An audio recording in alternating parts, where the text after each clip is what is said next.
안녕하세요. 저는 오늘 한예종 문화의 집 문지역의 보기 드문 책 오프라인 모임 사회를 맡은 소설 쓰는 윤치규라고 합니다. 만나서 반갑습니다. 저도 소설을 쓰고 있는데요. 한예종 문화의 집에서 문재 선생님께 수업을 들은 적이 있어요. 저는 낮에는 은행에서 일하는데 한참 막 직장 상사한테 혼나면서 일하다가 퇴근하고 문재 선생님 수업 딱 들으면 되게 비현실적인 그런 느낌이 드는 지점이 있거든요. 그래서 이렇게 일상 속에 비일상에 끼어들 때 소설이 시작하는 것 같다라고 많이 느꼈고 문재 선생님 수업 듣는 그 시기가 되게 저한테도 특별하고 인상적인 기억으로 남아 있어요. 그래서 한예종 문화의 집은 한국예술종합학교 발전재단에서 운영하는 문화예술 교육과정으로 문재 선생님 모시고 라이팅 클래스, 픽션 워크숍 등을 진행하고 있습니다. 그리고 유튜브 문지역의 보기 드문 책과도 함께 하고 있는데요. 유튜브 보기 드문 책은 우리에게 멀고 낯선 말 그대로 보기 드문 책을 찾아 새로운 시선으로 깊고 넓게 읽는 프로그램이에요. 2018년 12월 첫 영상을 올리면서 시작된 보기 드문 책은 2021년 온라인 문학 강의 먼슬리 클래스의 개강으로 더 많은 독자들과 좋은 책을 읽고 나누는 문학적 경험을 계속 해나가고 있습니다. 그럼 오늘의 주인공 문지역 작가님을 소개해 드릴게요. 다 잘 아시겠지만 또 문지역 작가님의 이력이 너무 좋아가지고 이걸 안 읽을 수가 없더라고요. 여러분들이 이런 이력은 좀 읽어줘야 된다고 저는 생각이 드는데요.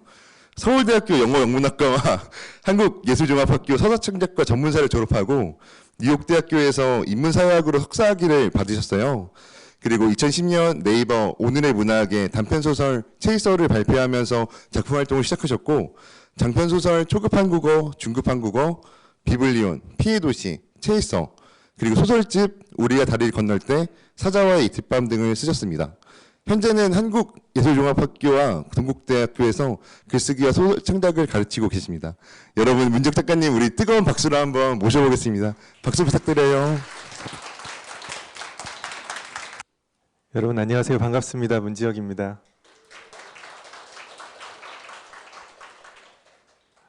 윤치규 작가님께서 소개해 주셔서 너무나 감사한데요. 이렇게 추운 날에 먼 곳으로 와주셔서 너무 감사한 마음이에요. 항상 뭔가 행사를 하려고 하면 날씨가 도와주지 않는 것 같은데 여러분 뵙게 돼서 항상 온라인으로 유튜브로만 뵙다가 이렇게 뵙게 돼서 너무나 반갑습니다. 오시는데 불편하지 않으셨나요? 괜찮으셨어요? 네. 오늘 우리가 함께 이야기해 볼 책은 일단 책 얘기부터 해볼게요. 네, 여러 이야기가 있지만 레이 브래드버리라는 소설가의 화씨 451이라는 소설 이야기를 먼저 해보려고 합니다. 혹시 이 책을 읽어보신 분 계신가요? 네. 좋습니다. 네. 읽어보시지 않아도 되게끔 제가 줄거리 요약을 잘 해보도록 하겠습니다. 먼저 이런 얘기부터 해보려고 하는데요. 여러분 이제 아마도 책을 좋아하시고 또 문학 혹은 독서 이런 것들을 즐겨 하시기 때문에 오셨겠지만 책이라는 것에 대해서 어떻게 생각하세요? 책 이대로 괜찮을까요? 네. 오늘 사실 제가 여러분께 이제까지 늘 질문을 받아왔다면 오늘은 사실 이 강연이 어떤 질문을 드리기 위해서 준비한 것이라는 생각도 드는데 앞으로 책이 어떻게 될까? 저도 잘 모르겠거든요. 그래서 그런 것에 대한 생각을 같이 해보려고 합니다. 책이라는 말이 있잖아요. 그 책이라는 말은 원래 이제 비블로스라는 말로 시작을 했죠. 이 말은 파피루스에서 나온 겁니다. 파피루스에 처음에 우리가 거기다 무언가를 쓰기 시작했는데 종이 삼아서 그러다가 이제 그리스 말로 비블로스가 됐고 이게 이제 비블리온이라는 단어가 됐고 제가 같은 제목의 책을 쓰기도 했는데요. 그러니까 여기에서 이제 바이블이 된 거죠. 그래서 파피루스에서 비블로스에서 비블리온 한 권의 책에서 바이블까지 가는 이제 이런 변화가 있었고 그래서 우리가 책을 이런 거라고 불렀고 그 다음에 나왔던 책의 종류는 이제 볼루멘이라고 하는 건데요. 이게 두루마리 형태의 책입니다. 그래서 파피루스 다음에 이제 두루마리 형태로 책을 기록해서 이걸 보다 보니까 한 권의 책을 가지려면 굉장히 많은 종류의 두루마리, 많은 양의 두루마리가 필요하게 되는 거죠. 그래서 수레 하나에 다 실어도 결국엔 그 책 한 권밖에 되지 않는 이 정도. 그리고 그 당시에는 책이라는 물건 자체가 모두에게 허락된 것이 아니고, 그리고 글자, 글씨, 문해라는 것도 모두에게 허락된 능력이 아니었잖아요. 그래서 아주 소수의 사람에게만 일종의 특권처럼 주어진, 왜냐하면 이 두루마리를 보관도 해야 되고 가지고도 있어야 되고 쓸 수도 있어야 되고 읽을 수도 있어야 되고 복합적인 능력을 필요로 하는 것이기 때문에 이 두루마리 시절의 책은 굉장히 귀한 물건이었죠. 그런데 이건 보관도 어렵고 이제 누군가에게 주기도 어렵고 빌려주기도 어렵고 읽기도 어렵다 보니까 그 다음에 나온 형태가 바로 이제 우리가 가장 책이라고 알고 있는 코덱스의 형태. 그러니까 앞장과 뒷장이 있고 표지와 뒷표지가 있고 책 등이라는 것이 있어서 이렇게 내용물이 보호되는 형태. 그래서 제가 만나뵀던 분 중에 그 책을 수리하시는, 책을 재본하시는 분들의 이야기를 들어보니까 그분들 입장에서 이 코덱스라는 형식은 책이 최종적으로 스스로 진화한 결과물이다 이렇게 받아들이고 계시더라고요. 앞 표지와 뒷 표지가 공기로부터 노출되는 것을 막아주기 때문에 책의 생명력을 엄청나게 늘려준다는 거예요. 그래서 과거의 두루마리보다도 훨씬 더 보호되는 방식으로 책이 만들어지기 시작했고, 그러다 보니까 책이 100년, 200년 가는 것도 그렇게 어려운 일이 되지 않았다. 제가 방송에서도 말씀드렸지만 우리가 전자기기, 지금 우리 눈앞에 있는 이 모든 전자기기 한 20년 지나면 못 쓰게 될 거잖아요. 아무도 20년 전에 무언가를 갖고 있지 않잖아요. 30년 전이라고 하더라도. 그렇지만 책은 100년, 200년 된 것들 그렇게 어렵지 않게 만나볼 수 있고 70년대에 출간된 책들도 우리가 집에 보관하고 있는 경우들도 있잖아요. 그래서 이거는 어떻게 보면 내용만 있는 것이 아니라 컨텐츠와 그것을 볼 수 있는 디바이스가 결합된 형태로서의 거의 완전한 형태가 코덱스라고도 할 수 있을 겁니다. 근데 문제는 이 코덱스를 더 이상 사람들이 찾지 않는 시대가 되었다는 것일 거고요. 그 다음에 이제 등장한 게 전자책인데, 전자책은 그래서 어떤 사람들은 이거는 모르겠어요. 여러 가지 의견들이 다르실 텐데 책이 아니다라고 생각하는 분들도 계실 거고, 이게 왜 책이 아니냐, 컨텐츠가 있으니까 이것도 책이다라고 생각하실 텐데, 이렇게 지금 코덱스에서 전자책이라는 새로운 형태로 이행해 가고 있는 그런 과정에 있는 것 같습니다. 이 얘기를 왜 먼저 드리냐면 우리가 오늘 살펴볼 소설의 내용이 바로 이 책에 대한 내용이기 때문에 그렇습니다. 자, 그럼 오늘 우리가 같이 읽을 이 화씨 451이라는 소설의 작가를 먼저 살펴보겠는데요. 레이 브래드버리라는 미국의 소설가이고요. 1920년생인데 2012년에 돌아가셨으니까 만으로 91세까지 사셨습니다. 생일이 안 돼가지고 91세까지 사셨고, 이분은 뭐 SF만 쓴 건 아니고요. SF와 환타지를 넘나드는 많은 이야기들을 썼습니다. 우리가 SF와 환타지를 완전히 다른 장르로 분류하지만 사실상 작가들은 쓰다 보면 이것의 경계가 불분명할 때가 많거든요. 그래서 뭐 중국에서는 그래서 과환이라는 이름으로 과학과 이 환상 소설을 같이 엮어서 부르기도 하는데, 그래서 과학과 환타지에 해당하는 많은 소설들을 썼다라고 말씀드릴 수 있을 것 같고요. 그리고 이분의 그 특이한 점 중에 하나가 그 뭐랄까, SF 작가들은 항상 이런 역할을 좀 요구받는 것 같은데 미래상을 많이 예견했습니다. 그래서 이분의 소설을 읽다 보면 오늘 소설에도 나오지만 제가 쭉 나열해 볼게요. 블루투스, 평면 TV, 무인 자동차, 현금 자동 인출기, 인공지능, 전자책, 전자 감식 카메라 등을 예언했다 라고 되어 있는데, 오늘 소설 잘 읽어보면 막 에어팟이 등장하고 막 이렇습니다. 네, 그런 것들을 많이 예견한 그런 작가이고, 그렇지만 역시 아이러니컬하게 자기가 어린 시절에 이제 끔찍한 자동차 사고를 봤기 때문에 평생 운전하지 않았고요. 그리고 이 소설에서도 텔레비전을 되게 비판하지만 유명한 텔레비전 시리즈를 오랫동안 해왔고요. 여러 가지로 삶을 들여다보면 주장하는 것과 실제로 했던 것 간의 어떤 간극, 누구나 그렇듯이 그런 것들이 조금 있습니다. 너무 많은 작품을 썼기 때문에 대표작 뭐 하나라고 정할 수 없겠다는 생각을 했는데, 제가 이건 최근에 알게 된 사실인데요. 그 로스앤젤레스에 가면 이제 레이 브래드버리 무덤이 있는데 그 무덤에 이렇게 써 있더라고요. 레이 브래드버리라고 써 있고 1920년, 2012년 그리고 Author of Fahrenheit 451 이렇게.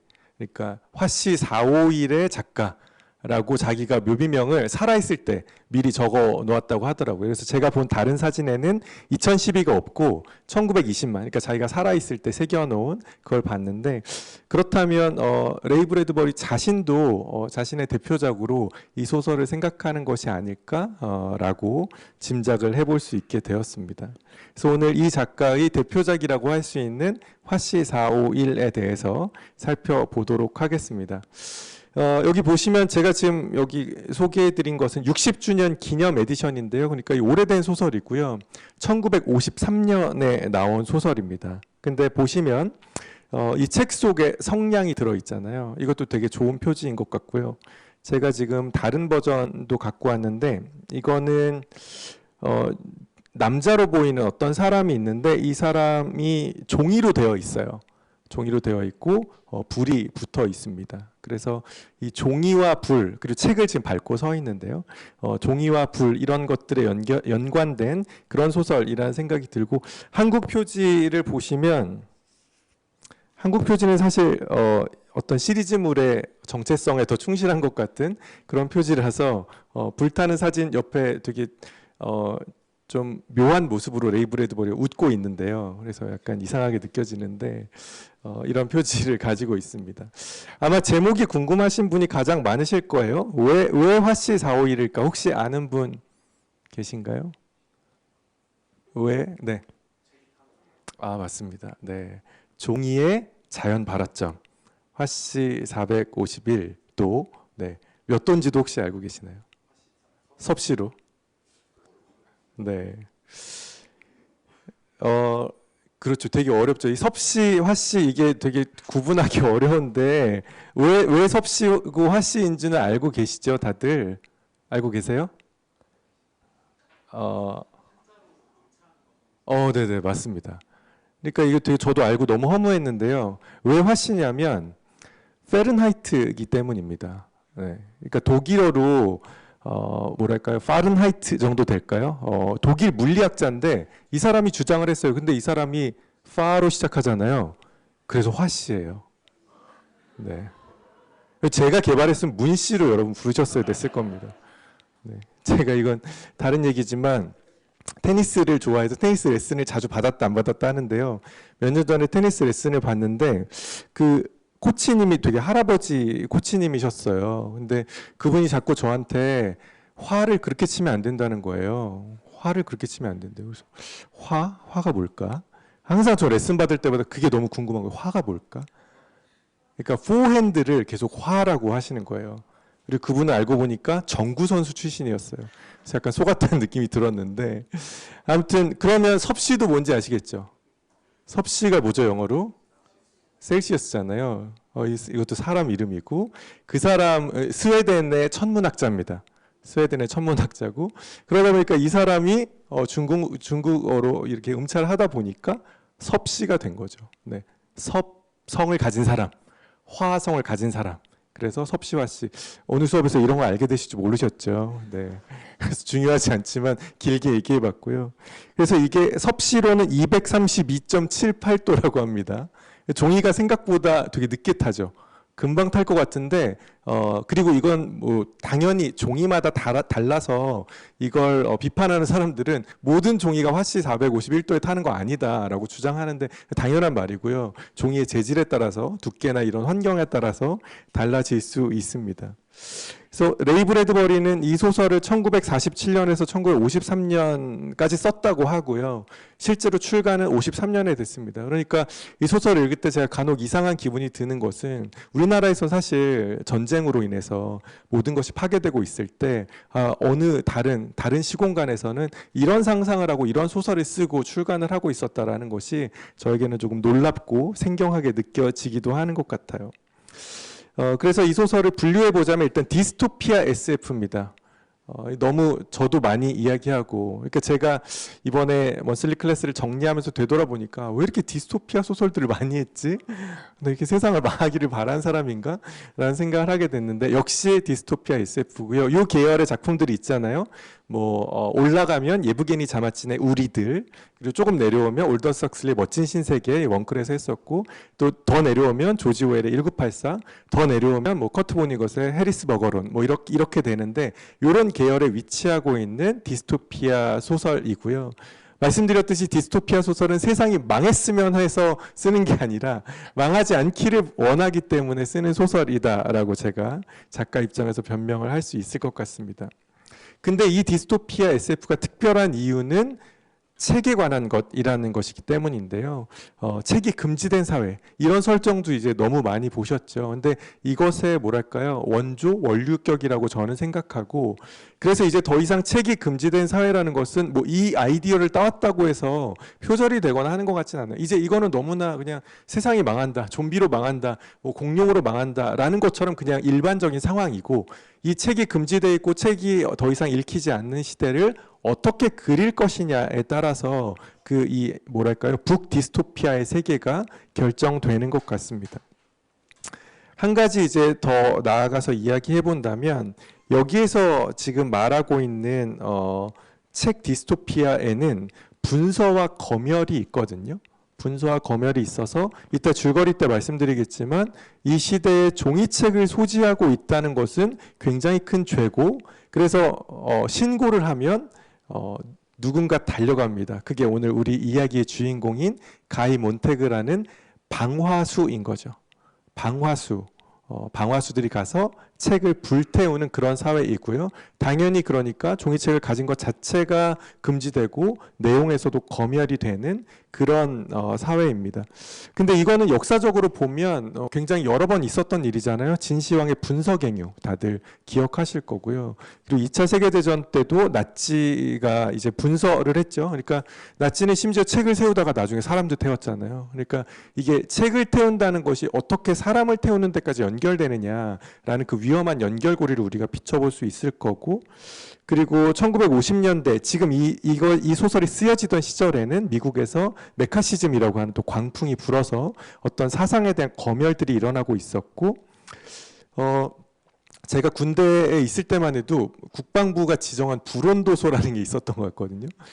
불온도서라는 건 뭘까? 네. 그러니까 이게 결국 센서십에 대한 거죠. 누군가 검열한다는 것이고, 얼마 전 우리나라에 있었던 블랙리스트 사건 혹은 화이트리스트 사건, 마찬가지로 이런 검열이나 저런 검열이나 사실 레이 브래드버리는 모든 검열에 반대하는 사람이고요. 표현의 자유를 누구보다 주장했던 사람이고, 근데 그러니까 조금 우리한테 낯설게 느껴질 수도 있는 게 이 사람은 그러니까 소수자에 의한 검열도 반대했습니다. 그러니까 소수자라 할지라도 내가 불편하니까 그거 쓰지 말라고 할 권리는 없다라고 주장한 사람이에요. 그래서 거기에 대해서는 여러 가지 또 논쟁들이 있는데, 아무튼 표현의 자유를 극단적으로 옹호했던 사람이다라고 이해하시면 될 것 같습니다. 그리고 또 한 가지는 이제 불이 여기서도 중요하다는 것. 지난달에 우리가 다뤘던 코맥 메카시의 로드에서도 불이 되게 중요했잖아요. Carrying the fire, 이게 되게 중요했는데 여기에서도 불이 중요하고, 이 프로메테우스의 불 이후로 여전히 계속 지속되는 어떤 불에 대한 테마도 눈여겨보실 수 있을 것 같습니다. 여기 보시면 이 소설도 몇 번 이제 영상화가 되었는데요. 처음 영상화가 되었던 거는 1966년에 프랑스 감독 프랑스와 트리포에 의해서 영화가 되었다고 하고요. 그건 조금 다른 비주얼을 가지고 있고, 지금 제가 가지고 온 이 화면은 2018년에 HBO 드라마로 각색이 돼서 역시 방영이 되었습니다. 근데 평은 제가 찾아보니까 썩 좋지는 않았는데, 보시면 이 오른쪽에 있는 사람이 가이 몬테그입니다. 그리고 왼쪽에 있는 사람이 그 방화서장인 BT인데요. 절묘한 순간에 의도한 퍼포먼스였으면 좋았겠지만 그건 아니고요. 저희 학교가 8시 정각이 되면 불이 꺼집니다. 자동으로. 그래서 괜찮으시죠? 아직 살아계시죠?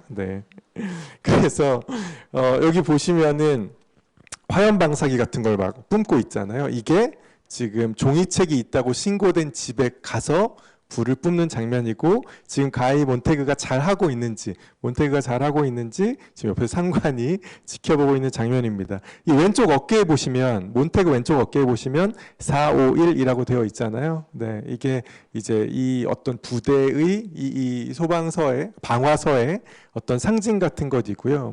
그러니까 이게 지금 방화서, 방화수라고 하니까 우리가 이 어감이 좀 달라져 버렸는데 영어로는 이게 너무 자연스러울 수밖에 없는 게 똑같이 fireman이잖아요. 그러니까 우리가 소방수를 fireman이라고 하잖아요. 근데 이거를 어떻게 보면 좀 더 뭐랄까요? 직관적으로 받아들이면 이거 불 지르는 사람인 것 같기도 하잖아요. 그래서 이 용어를 똑같이 사용하면서 소방수가 아니라 방화수다라고 사용하는데 우리는 이제 의미를 완전히 바꿔버려야 되니까 조금 어감이 달라지는 것 같습니다. 그래서 이제 여기 등장하는 몇몇 인물들이 있는데요. 지금 주요한 두 명이 나와 있고요. 몬테그라고 나와 있고 왼쪽에 있는 건 그 서장인 비티고 몇 명 인물들이 더 있습니다. 뭐 주인공의 아내인 밀드레드가 있고 옆집 소녀인 클라리세가 있고 또 만나게 되는 영문과 교수, 은퇴한 영문과 교수인 파버가 있고 또 나중에 만나게 되는 뭐 그레인저 같은 사람이 있고 이런데요. 줄거리를 한번 살펴보도록 하겠습니다.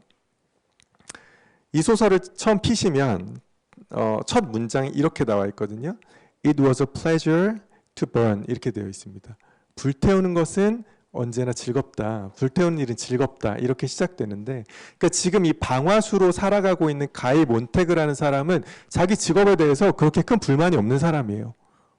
그래서 이렇게 시작하는 거거든요. 불태운 일은 즐겁다라고 해서 시작하는데 이 사람에게 이제 어떤 변화가 찾아오는지를 소설은 우리에게 보여주고 있습니다. 제가 줄거리 요약을 한번 잘 해보도록 할게요. 인터넷에서 찾은 그림인데 훌륭하게 지금 요약이 되어 있는지 모르겠지만 잘 해보겠습니다. 처음 시작하면 몬테그는 자기 생활에 크게 불만이 없는데 옆집 소녀를 우연히 만납니다. 그 소녀 이름이 클라리세거든요. 근데 이 10대 소녀를 만나서 대화를 좀 하다 보니까 이 소녀가 근데 헤어질 때 이렇게 말하는 거예요. 자기랑 대화하다가 헤어질 때 근데 행복하세요 아저씨? 이렇게 물어보는 거예요. 네, 행복하세요? 그러니까 가이 몬테그는 행복했던 사람이에요. 별로 자기 생활에 불만이 없었던 사람인데 왜 그런 때가 있잖아요. 저 사람이 별 생각 없이 한 말인데 내가 그 말에 대해서 굉장히 곱씹게 되는 그런 날이 있죠. 근데 이 행복하세요라는 말에 몬테그가 그런 식으로 생각하게 돼요. 아, 내가 행복한가? 내가 제대로 살고 있는 건가? 자기는 출동 신고가 들어오면 가서 불로 싹 불태우고 개운하게 돌아오는 사람이었는데 행복하세요라고 물어보니까 왠지 내 몸에서 나고 있는 등유 냄새도 좀 찝찝한 것 같고 내가 잘 살고 있는지 잘 모르겠고 이런 거예요. 그리고 아내는 막 수면제 먹고 막 쓰러져 있고 근데 다음 날이 되면 아내는 그거 기억도 못하고 근데 왜 기억도 못하냐면 이 집에 3면에 평면 스크린이 있거든요. 지금 우리는 너무 그게 뭐 싶지만 이때 1953년입니다. 제가 찾아보니까 이때 9인치짜리 흑백 텔레비전이 보급되기 시작하던 때였다고 해요. 근데 지금 브래드버리는 누가 가르쳐줬는지 모르겠지만 알고 있는 거예요. 우리가 삼성전자, LG 이런 텔레비전을 벽에다 걸고 살아가고 있을 거라는 거 알고 있는 것처럼 그렇게 썼습니다. 그러니까 이런 매스미디어 때문에 이 아내는 더 이상 생각할 필요가 없는 거죠. 우리가 아까 살펴봤던 그 전통 안에서 본다면 아마도 멋진 신세계의 세계가 도래한 것과 비슷합니다. 쾌락 때문에 사람들이 자기 고통에 대해서 정확하게 알지 못하는 상태인 거죠. 그러다 어느 날 이상한 신고가 또 들어와서 갔는데요. 나이든 여자, 할머니라고 표현되는 나이든 여자네 집에 종이책이 있는 거예요. 그래서 이제 불태우려고 하는데 여자가 비키라고 하는데 여자가 안 비켜요. 여자가 나도 같이 태우래요. 종이책 태울 거면 나도 같이 태워라. 너무 당황스럽잖아요. 근데 그냥 같이 태웁니다. 다 같이 태워요. 그리고 그 여자는 그 일종의 뭐랄까요? 같이 분신을 하는 거죠. 같이 다 불에 타서 사라져 버립니다. 그래서 가이 몬테그가 그때 책을 한 권 슬쩍 가지고 와요. 그러면서 이 사람의 고민이 점점 깊어지는 거예요. 이게 뭐길래 이렇게 사람들이 그 여자가 여기에 이렇게 집착했을까? 그리고 클라리세가 했던 말, 행복하세요? 이 말이 계속 공명이 되는 거죠. 그래서 그 책을 가지고 아내랑 읽어보려고 합니다. 근데 책을 안 읽으려다가 읽으려고 하니까 잘 되나요? 안 되죠. 독서도 연습과 훈련이 필요한데 잘 안 돼요. 그러다가 이제 계속 종이책을 모으게 되고 그것 때문에 죄책감도 갖게 되고 그걸 눈치챈 이 BT라는 서장이 막 집으로 찾아와서 야, 너 그렇게 살면 안 돼. 라고 하면서 훈계를 늘어놓는데 그 훈계가 다 책에 나오는 내용이에요. 너무 이상한 사람이에요, 이 사람은. 네. 다 종이책을 갖고 있으면 안 된다고 하면서 예시로 드는 것들이 다 종이책에 나오는 내용들이에요. 그럼 이거 어떻게 알았을까 싶은 그런 말들을 하거든요. 근데 그러다가 이제 점점점 이제 이 몬테그가 종이책을 가지고 점점 더 대담한 일을 하다가 급기야는 어떤 일을 하게 되냐면 이 클라이맥스 나와 있는 아내의 친구들까지 있는 자리에서 아내의 친구들이 집에 왔는데 거기에서 종이책을 꺼내서 시를 읽어줍니다. 시를 읽어줘요. 혹시 영문과를 다니셨던 분들이라면 저와 비슷한 PTSD를 느끼셨을 텐데 뭘 읽어주냐면 매튜 아놀드의 도버 비치를 읽어주거든요. 근데 이게 1학년 때 무조건 외워야 되고 영문과 다니면 막 빈칸 채워야 되고 해가지고 저에게는 너무 트라우마인 시인데 그 시를 막 읽어주는 거예요. 그러니까 그 아내와 친구들이 혼비백산해가지고 막 도망가 버립니다. 그리고 다음날 이제 불편한 마음으로 출근했는데 또 신고가 들어와요. 주소를 보니까 우리 집이야. 아내가 신고를 한 거예요. 우리 집에 종이책 있다. 그리고 자기는 도망가 버려요. 그러니까 가서 자기 집을 불태워야 되는 상황이잖아요. 거기서 또 BT랑 막 말다툼을 하고 BT가 막 거의 조롱을 합니다. 그랬더니 그리고 BT가 이런 식으로 도발하죠. 나도 불태워봐. 나도 불태워봐. 진짜 불태웁니다. 네. 그래서 지금 어떻게 됐어요? 이 방화수로서 그럭저럭 만족하고 살고 있던 몬테그라는 사람이 종이책에 빠져든 것에 그치지 않고 자기 집을 불태우려다가 자기 상관까지 불태운 상황이 됐잖아요. 도망자 신세가 됩니다. 그리고 여기에 주요하게 등장하는 어떤 무서운 장치 중에 하나가 로봇 개거든요. 로봇 개들이 나와요. 기계로 된 메카니컬 하운드라고 하는 기계로 된 개들이 나오는데 그 개들이 몬테그를 쫓기 시작합니다. 근데 이 기술이 충분하지 않았는지 물에는 못 들어와요, 걔네가. 그래서 강을 건너서 막 도망칩니다. 강을 건너서. 근데 이 종이책으로 인해서 이 가이 몬테그가 고민할 때, 제가 지금 하나 빠뜨렸는데, 고민할 때 뭐 어떤 일이 생기냐면, 자기가 공원에서 1년 전에 우연히 만났던 은퇴한 노교수가 있어요. 근데 그 사람한테 전화해서 이제 그런 거 물어보는 거예요. 혹시 셰익스피어를 아직도 갖고 있는, 종이책으로 갖고 있는 사람이 있을까요? 이렇게 물어봐요. 그랬더니 이 파버라는 교수인데 그 교수는 뭔가 이 트랩 같잖아요. 함정 같잖아요. 그러니까 그거 나한테 물어보지 말라고. 왜 그러냐고. 그러다가 나중에 이 파버 집을 찾아가서 자기가 종이책을 더 알고 싶다. 읽고 싶다. 이런 얘기를 하니까 그 파버라는 사람이 이상한 기계를 줍니다. 무슨 에어팟 같은 이상한 기계를 주면서 이 양방향 무전기니까 이걸로 무전을 하자, 통신을 하자라고 해서 도망자 신세가 됐을 때 이 파버의 지도를 받아서 어느 쪽으로 도망가서 정말로 이 문명 세계, 이 책을 불태우는 세계에 속해 있지 않은 그 외의 대안적인 삶을 살고 있는 사람들을 만나게 됩니다. 그게 이제 그레인저로 대표되는 새로운 무리들이고요. 그 무리들을 통해서 놀라운 사실을 하나 알게 되는데 이 세상에 종이책이 사라진 게 아니라 다른 방식으로 보존되고 있다는 것을 알게 돼요. 그래서 제가 오늘 스포일러까지 말씀드리겠습니다. 이 작품의 스포일러는 뭐냐면 그러니까 여기저기에 마을이 있는데 그 마을 전체가 한 권의 책인 거예요. 예를 들면 이거는 버트란드 러셀의 마을, 이건 셰익스피어의 마을인 겁니다. 저긴 전도서의 마을, 저기는 누가복음의 마을인 거예요. 그래서 마을 사람들 전부가 책 일부를 외우고 있고 그 사람들이 모여서 하나의 마을을 이루고 있는 거죠. 그리고 몬테그가 이 도시를 떠난 순간에 폭격이 시작돼서 전쟁이 시작되고 이 사람은 강을 건너서 이 사람들이 책이 되어버린 사람들이 존재하는 그 마을을 찾아가면서 강을 건너면서 이야기는 끝나게 됩니다. 제가 요약을 잘했나요? 네, 너무 지루하지 않으셨기를 바라는데요. 네, 그러면 이런 내용을 가지고 이제 어떤 점들을 이 소설 안에서 우리가 생각해 볼 수 있을지 한번 이야기를 나눠 보도록 하겠습니다. 첫 번째는 이런 건데요. 아까 미래를 레이 브래드버리가 많이 예측했다고 했잖아요. 그래서 처음 예측한 게 이런 거죠. 이거 지금 우리한테 너무나 자연스러운 거실의 모습인데 50년대의 사람이 이걸 예측할 수 있었다는 건 놀라운 일인 것 같고요. 두 번째는 이 핸드폰이라고 우리가 지금 부르는 셀폰, 뭐 휴대폰이라고 부르는 이것, 또 노트북. 이거 너무 저의 모습 같아서 가지고 왔는데 앞에 노트북을 켜놓고도 옆에 핸드폰을 보고 핸드폰을 보면서도 태블릿을 보고 뭐 이런 것들, 네, 이런 것들 하고 있고 이것도 역시 너무나 우리가 쉽게 지금 일상이 되어버린 장면이죠. 근데 여기에 공통점이 있습니다. 공통점은 뭐냐면 이게 다 남들에 의해서 그리고 대중을 향해서 쏘아지는 아주 일방적인 메시지라고 하는 거예요.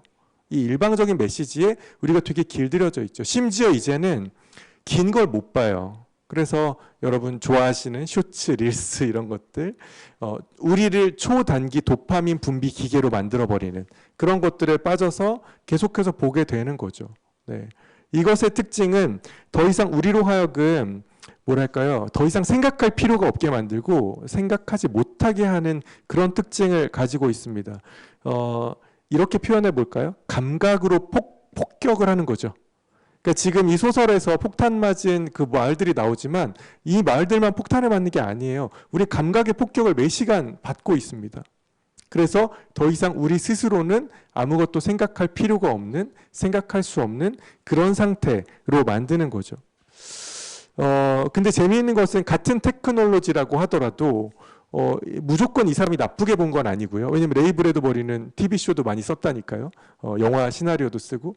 근데 여기 또 다른 테크놀로지의 어떤 희망, 대안이 있다고 한다면 파버가 건네준 양방향 무전기 같은 것들은 좀 특이합니다.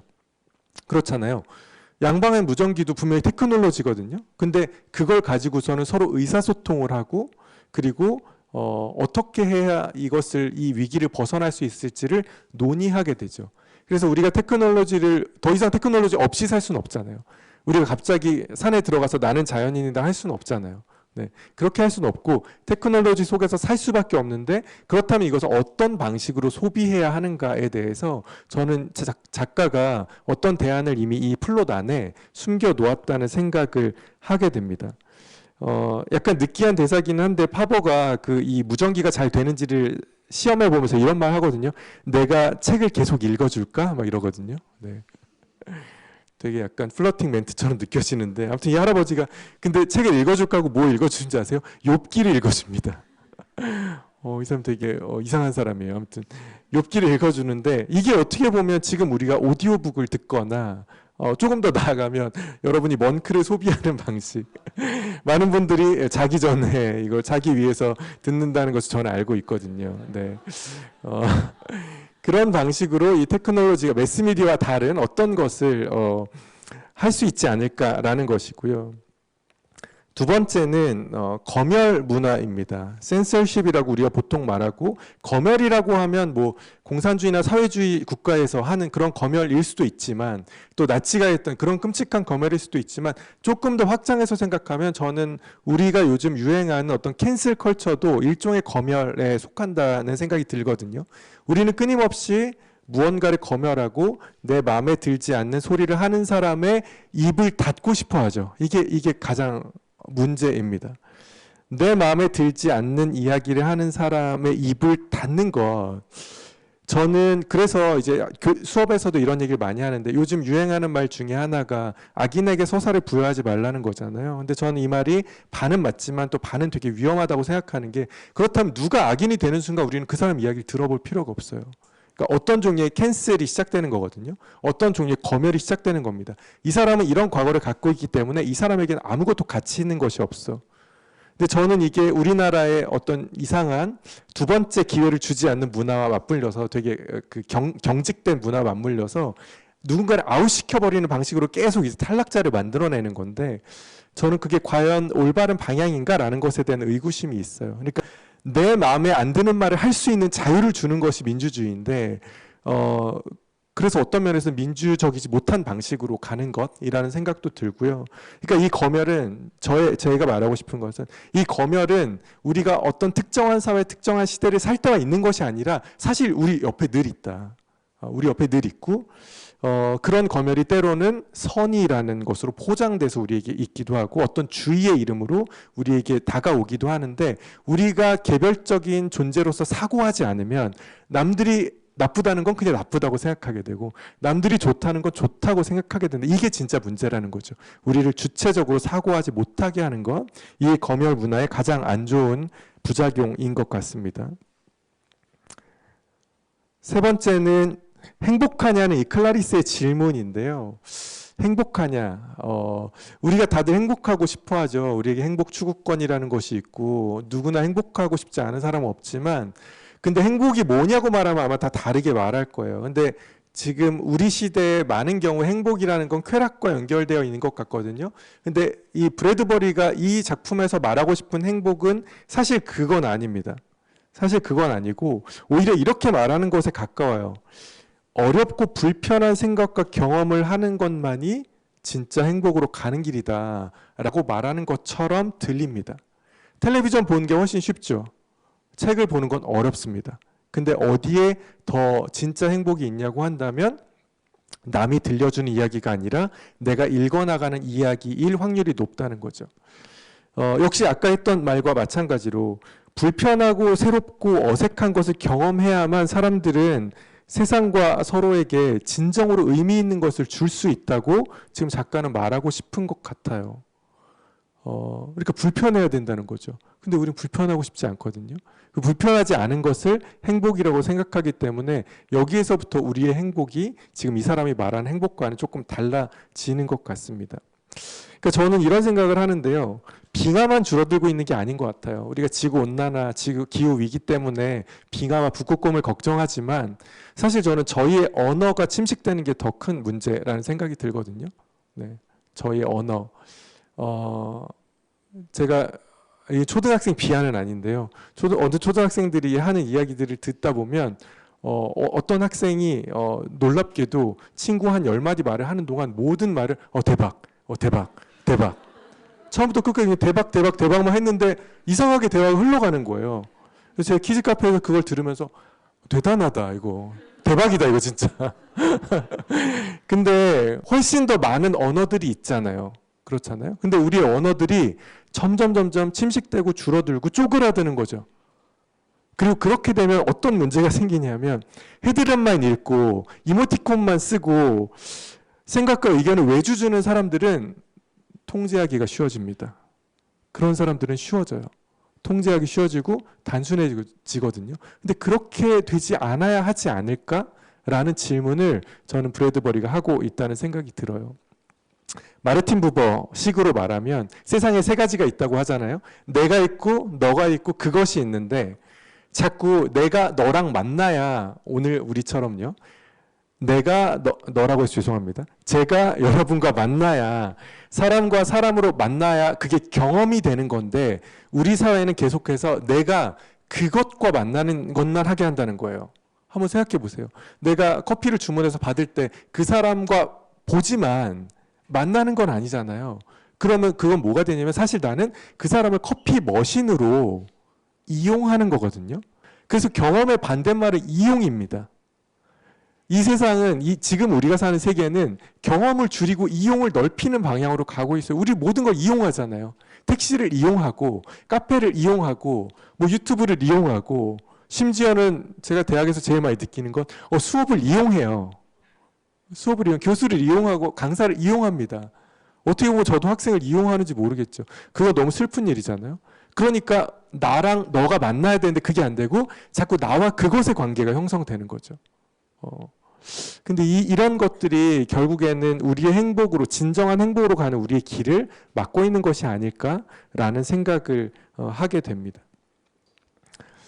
네 번째 이 작품에서 입체적인 인물들이 중요한데요. 물론 여기 오른쪽에 나와 있는 이 주인공 가이 몬테그는 전혀 불만이 없다가 클라리세와 이 할머니 사건으로 또 아내를 통해서 변화하게 된다는 면에서 되게 입체적이고 복잡한 컴플렉스 캐릭터라고 할 수 있는데 제가 더 흥미로운 거는 왼쪽에 있는 사람이에요.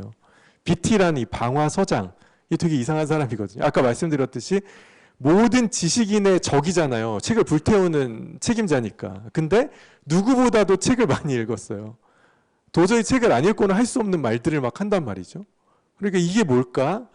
그게 이 인물을 굉장히 흥미로운 인물로 만들어줍니다. 그래서 몬테구도 그런 생각을 하는데요. BT를 죽인 다음에 그런 생각을 해요. 뭐라고 생각하냐면 이거는 내가 죽인 게 아니라 저 사람이 나를 죽여달라고 한 것 같다는 생각을 하거든요. 근데 저는 그 생각이 맞을 수도 있다는 생각이 들어요. 그러니까 이 지식인의 적이라는 옷을 입은 지식인이 선택할 수 있는 가장 명예로운 죽음이랄까? 스스로에 대한 사형 선고를 자기가 내리는 이런 방식으로 BT를 읽어본다면 여러분 아마 이 소설에서 나오는 이 BT라는 인물을 조금 더 입체적으로 읽어보실 수 있을 것 같아요. 물론 이 소설이 완전 무결한 소설은 아니기 때문에 클라리세 같은 존재는 되게 좀 이름도 그런데 클리셰예요. 그래서 클라리세라고 했는지 모르겠는데요. 10대 소녀고 자기의 영감을 주고 와서 행복하세요 물어보고 이런 것들 비판받을 소지들이 있지만 어떤 인물들은 대단히 입체적이기도 하다는 것이고요. 마지막으로 한 가지 살펴보겠습니다. 불인데요. 이 상징으로서의 불. 그러니까 저는 이 불이 두 종류가 있다고 생각해요. 하나는 이 방화수들이 가서 종이책을 불태울 때 사용하는 화염 방사기에서도 불이 나오죠. 이 불은 굉장히 뜨겁고 강력하고 거셉니다. 그런데 이 지금 나와 있는 촛불의 불도 불이잖아요. 네. 그러니까 저는 이게 마치 매스미디어와 책의 관계 같습니다. 네. 매스미디어는 아까 말했듯이 감각으로 우리를 폭격하고 엄청 세요. 그래서 분명히 안 보고 싶었는데 계속 보고 있는 나를 발견합니다. 그렇죠? 근데 책은 보고 싶은데 보지 않고 있는 나를 발견하죠. 발견은 하는데 이제 좀 다른 발견이에요. 그래서 되게 연약하고 잘 꺼지고 냄새도 나고 뒤처리도 힘들고 이런데 과연 이 강력하고 모든 것을 태워버리는 불과 연약하지만 개별적이고 흔들리는 불이 있다면 우리는 어떤 불을 선택해야 하는가라는 질문을 주는 것 같고요. 그래서 이 소설의 모든 부분에 이제 불이 들어가 있는데 예를 들면 이 방화수들의 옷에는 셀러맨더가 새겨져 있습니다. 셀러맨더 도룡룡인데요. 도룡룡은 불에서도 타지 않는다는 그런 뭐랄까 미신의 존재잖아요. 그래서 이 도룡이 그려져 있고 불사조 얘기도 나오는데 불사조는 뭐냐면 불에 타버렸지만 그 속에서 다시 날아오르는 새잖아요. 네. 그래서 이 마지막에 만나는 그 종이책을 수호하는 사람 중에 그레인저라는 사람이 중요한 말을 하는데 이런 말을 합니다. 사실은 우리는 책 방화수이기도 하다 이런 말을 해요. 그레인저라는 사람이. 그러면서 일단 읽은 책은 태워버린다라고 말하거든요. 그러니까 종이책을 갖고 있으면 붙잡히니까 자기네가 열심히 읽은 다음에 자기네도 태운다는 거예요. 근데 이 태우는 것은 방화수가 태우는 것과 조금 다른 의미인 거죠. 그러니까 이 파이어맨의 세 번째 의미가 여기서 발견된다고 저는 생각해요. 처음에는 불을 끄는 사람이었다가 그 다음에 책을 태우는 사람이었다가 마지막에는 책을 읽지만 내가 책이 되기 위해서 이 도구로서의 책을 태워버리는 사람. 우리는 어떤 사람이 되어야 될까라는 질문에 답을 주는 그런 장면인 것 같습니다. 마지막으로 한 가지 얘기를 더 해보고 싶은데요. 이 BT가 그런 얘기를 하거든요. 책이란 옆집에 숨겨놓은 장전된 권총이다라는 말을 합니다. 그래서 태워버려야 된대요. 무기에서 탄환을 빼내야 되고 사람들의 마음을 이 책이 파괴할 수 없도록 해야 된대요. BT는 이렇게 아주 비장하게 말했는데 오늘의 현실은 어떻습니까, 여러분? 네. 모두의 집에 권총이 가득 있지만 아무도 그 권총을 꺼내서 쏘지 않잖아요. 행여 누가 다칠세라. 행여 누가 이걸로 인해서 상처를 받을까봐 아무도 책을 꺼내서 읽지는 않는 책이 일종의 기호이자 데코이자 인테리어가 되어버린 그런 세상에 살고 있잖아요. 그래서 이 BT의 걱정은 상당히 기우였던 것으로 판명이 되었는데 마지막으로 여러분께 제가 질문하고 싶은 것은 이것입니다. 이 연약한 촛불 같은 책이 과연 어떻게 될까? 미래의 책은 어떤 모습일까? 혹은 우리는 우리의 책 독서 그리고 넓게 보면 출판 문화는 어떻게 변할까? 같은 것들을 여쭤보고 싶습니다. 그걸 다른 질문으로 바꾸면 이렇게 되겠는데요. 자, 우리 앞에 강이 놓여져 있습니다. 어디로 가야 할까요? 제가 진짜 질문하는 거예요. 진짜 물어보는 거예요. 여러분은 미래의 책이 어떻게 될 거라고 생각하세요? 어떻습니까?